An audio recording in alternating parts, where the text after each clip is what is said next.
Hello students, আমি Nitish sir জ্ঞানজ্যোতি coaching centre পক্ষ থেকে তোমাদের প্রত্যেককে জানাই আরো একবার স্বাগত। তো স্টুডেন্টস, আজকে আমি তোমাদের সঙ্গে আলোচনা করব এনইপি 4 ইয়ার আন্ডার গ্র্যাজুয়েট প্রোগ্রামের অধীনস্থ যে সমস্ত ছাত্রছাত্রীরা যারা নর্থ বেঙ্গল ইউনিভার্সিটি আন্ডার বিভিন্ন কলেজগুলোতে first semester DSC minor Bengali নিয়ে পড়াশোনা করছো। তোমরা মেজর বা মাল্টিডিসিপ্লিনারি কোর্সের স্টুডেন্টরা রয়েছো, কিন্তু তোমরা মেজর ডিএসসি অথবা মাইনর হিসেবে রেখেছো বাংলা, তাদের জন্য আজকে সাজেশন 2025 পার্ট 2। 25-এর স্টুডেন্টরাই কিন্তু 2026-এ তোমরা পরীক্ষা দেবে। তো পার্ট 2 ভিডিও এই কারণেই বলছি, কারণ এর আগে আমরা আলোচনা করেছিলাম 2 এবং 3 নম্বরের প্রশ্নমানের গুলো। আজকে প্রশ্নমান 6-এর গুলো আলোচনা করব। বাংলা সাহিত্যের ইতিহাস থেকে আধুনিক যুগ যে সংক্ষিপ্ত পরিচয় রয়েছে, এখান থেকে মোস্ট ইম্পর্টেন্ট কিছু গুরুত্বপূর্ণ প্রশ্ন নিয়ে আলোচনা করব। ক্লাসটি শুরু করার পূর্বে তোমাদেরকে বলে রাখি, যারা এখনো পর্যন্ত আমাদের চ্যানেলটিকে সাবস্ক্রাইব করোনি তারা অবশ্যই চ্যানেলটিকে সাবস্ক্রাইব করে পাশে থাকা বেল আইকন অল প্রেস করে দেবে, যাতে নেক্সট টাইম থেকে কোনো ভিডিও আপলোড করলে তার নোটিফিকেশন তুমি সবার আগে পেতে পারো। এছাড়া অনলাইনে যারা ভাবছো আমাদের কোর্স নেবে, ক্লাস করবে, নোটস নেবে, তারা অবশ্যই যোগাযোগ করো আমাদের অফিসিয়াল নাম্বার 7076398606 নাম্বারে অথবা 6295916282 নাম্বারে। তোমাদের টোটাল কোর্স ফি রয়েছে তোমাদের এই সাধ্যের মধ্যে।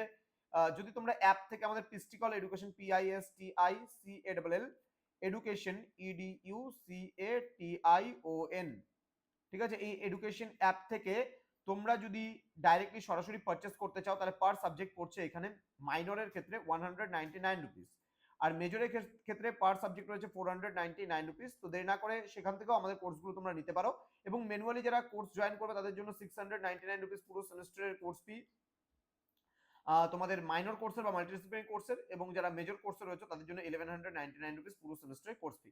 তো দেরি না করে খুব তাড়াতাড়ি যুক্ত হও আমাদের সঙ্গে আমাদের অফিসিয়াল নাম্বারে ফোন করে।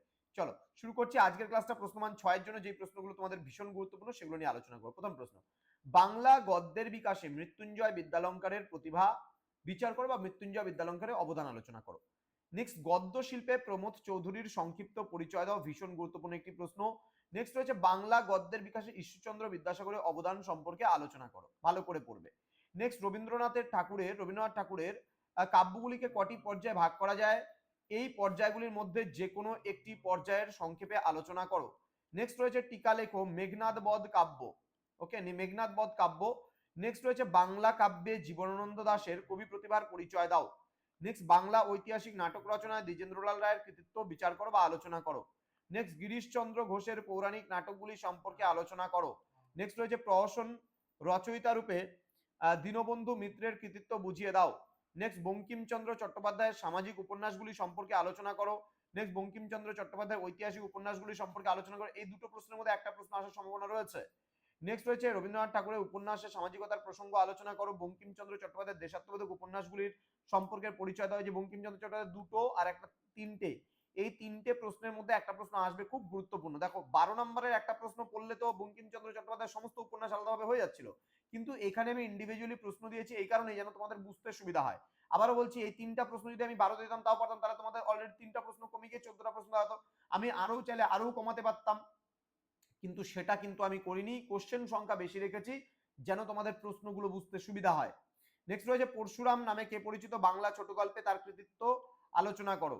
নেক্সট, কবি ঈশ্বরচন্দ্র গুপ্তকে যুগ সন্ধির কবি বলা যায় কিনা তা বিচার করো। দেখো আমি 2 এবং 3-এর জন্য এই প্রশ্নটা ইন্ডিভিজুয়ালি দিয়েছি, তাতে ভাববে না যে স্যার এত প্রশ্ন দেয় কেন, এরকম টাইপের কোনো কথা নেই। কিন্তু তুমি যদি খুব ভালো করে বোঝো এবং সিলেবাস সম্পর্কে তোমার অভিজ্ঞতা বা নলেজ থাকে, তাহলে তুমি বুঝবে যে স্যার কিন্তু ইন্ডিভিজুয়ালি প্রশ্নগুলো দিয়েছে, শুধুমাত্র আলাদা আলাদা করে 3-এর মধ্যে আলাদা দিয়েছে। 3-এর জন্য যদি আসে কেমন ধরনের আসতে পারে, এই যে যুগ সন্ধির উপরে 3-এর দুখানা প্রশ্ন আছে।